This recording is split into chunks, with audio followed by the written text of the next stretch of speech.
कहानी है भारत और ऑस्ट्रेलिया के रोमांचक मुकाबले की। 19 जनवरी 2021 को जब ब्रिस्बेन के गाबा के मैदान पर 23 साल के ऋषभ पंत ने गेंद को बाउंड्री के बाहर पहुंचाया था, उस वक्त कमेंट्री कर रहे विवेक राजदान के मुंह से जो शब्द निकले वो इतिहास थे। 19 जनवरी 2022 आ गया था।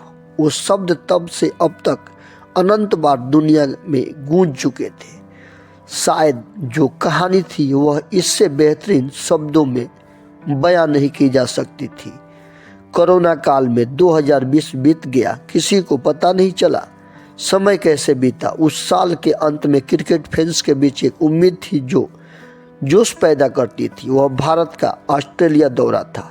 भारतीय टीम विराट कोहली के नेतृत्व में गई थी। विराट के नेतृत्व में इसी टीम ने 2018 में ऑस्ट्रेलिया को उसी के घर में हराया था। अब मौका था दोहराने का और दुनिया को यह बताने का कि जो हुआ वह तुक्का नहीं थी। हम भारतीय कहीं भी इतिहास लिख सकते हैं। पहला मुकाबला ऐसा हुआ कि इतिहास बन गया। दूसरी पारी में टीम इंडिया सिर्फ 36 रनों पर आउट हो गई थी। भारतीय क्रिकेट इतिहास का सबसे छोटा स्कोर वो चोट थी जो ऑस्ट्रेलिया से हिंदुस्तान तक हर भारतीय क्रिकेट प्रेमी ने महसूस किया था। कप्तान विराट कोहली पहले मैच के बाद वापस अपने घर लौट आए थे। वह पिता बनने वाले थे और अपने परिवार के साथ रहना चाहते थे। भारत ने दूसरा टेस्ट जीता, तीसरा टेस्ट लड़कर ड्रा करवाया। अब कहानी आखिरी मुकाबले की थी। ब्रिस्बेन का गाबा टेस्ट, जिसकी दुहाई दुनिया के दी जाती है। उछाल वाली पिच, मुंह पर तैयार पड़ने वाले गेंद और 31 साल का अजय रिकॉर्ड, जहां ऑस्ट्रेलिया को 3 दशक से कोई भी नहीं हरा पाया था। 1-1 की बराबरी पर दोनों टीमें थी। सीरीज का नतीजा निकालने का इससे बेहतरीन मैदान क्या हो सकता था। लेकिन कहानी सिर्फ क्रिकेट के मैदान तक ही नहीं थी। गाबा टेस्ट जब शुरू हुआ तब तक भारतीय टीम का ड्रेसिंग रूम किसी अस्पताल के वार्ड से कम नहीं था, जहां हर मोड़ पर एक मरीज बैठा था। इसका सिलसिला पहले मैच से ही शुरू हो गया था। पहले मैच में मोहम्मद शमी को चोट लगी थी। दूसरे में उमेश यादव भी चोटिल हो गए थे।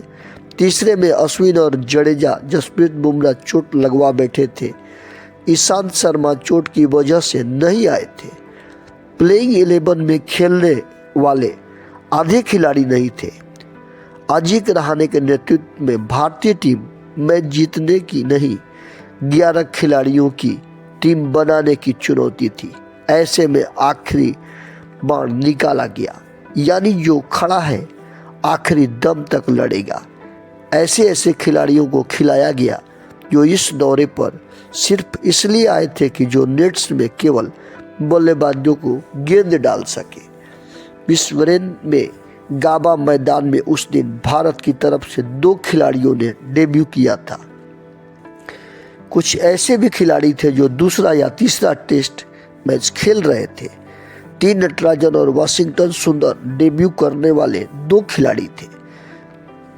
इसी बात से अंदाजा लगाया जा सकता है कि मोहम्मद सिराज गेंदबाजों के लीडर थे, जो मात्र 2 टेस्ट मैच ही खेले थे।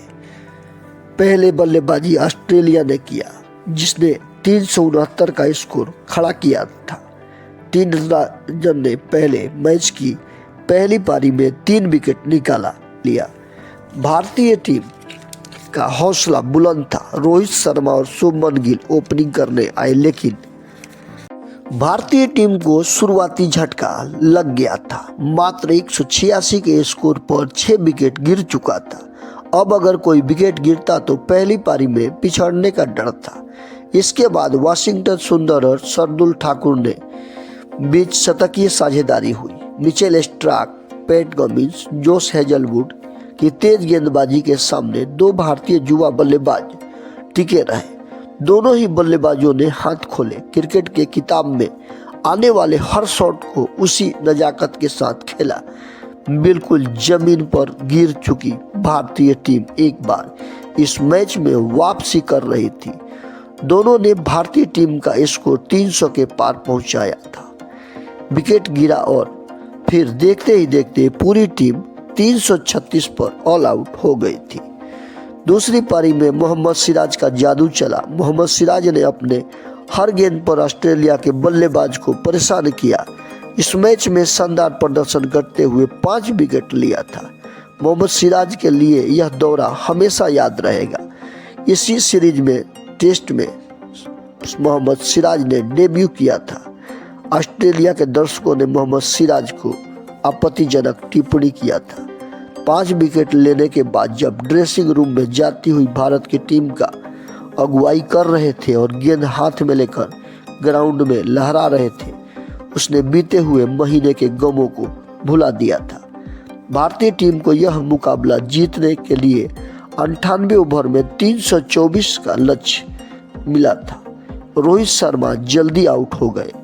तब युवा शुभमन गिल ने अपना जौहर दिखाया था। शुभमन गिल ने रुख से साफ कर दिया था कि यहाँ सिर्फ ड्रा या मैच बचाने की नहीं सोची जा रही, भारतीय टीम लक्ष्य को पाने के लिए खेल रही है। शुभमन गिल ने अपनी पारी में 8 चौका और 2 छक्का मारे थे। एक तरफ वनडे वाला रुख दिख रहा था, दूसरी तरफ दीवार खड़ी थी। चतेश्वर पुजारा मौजूदा वक्त में क्रिकेट के लिए असली मिसाल। गाबा की टेस्ट की उस पारी में चतेश्वर पुजारा ने शरीर पर करीब 1 दर्जन से ज़्यादा चोटें लगी थी। कंधे पर बॉल खाई, लेकिन पुजारा ने अंगद की तरह पांव जमा लिया था। एक तरफ पुजारा खड़े थे और दूसरा छोर गिरना शुरू हो चुका था। ऑस्ट्रेलिया के लिए जो छोटी रोशनी की किरण अब वह एक बड़ी उम्मीद बन चुकी थी। भारतीय खेमे में डर भी लग रहा था। एक तरफ दीवार तो दूसरी तरफ आग। ऋषभ पंत मैच जितवाना हो या ड्रॉ करवाना, ये दोनों हो सकता था। पंत ने दूसरा ऑप्शन चुना। ऑस्ट्रेलिया के बॉलिंग अटैक पर टूट पड़े। शायद यह फैसला पहले ही कर आए थे, या आर होगा या पार होगा। समझदार भरी और आक्रामक पारी खेलते हुए चारों तरफ शॉट लगाए। नॉर्थर्न लायन उस पंत की पारी को भूलना चाहेंगे। पुजारा आउट हुए तो मयंक शार्दुल के साथ पारी को बढ़ाने का कोशिश किया था। अंत में वाशिंगटन सुंदर के साथ छोटी सी पार्टनरशिप करके ऋषभ पंत ने आखिरी चौका अपने बल्ले से लगा दिया था। आखिर में गाबा का 31 साल का गुरूर भारतीय टीम ने तोड़ दिया था। जय हिंद, जय भारत। ऑस्ट्रेलिया के 3 दशक से अजय रिकॉर्ड को भारतीय बल्लेबाजों ने तोड़ दिया था।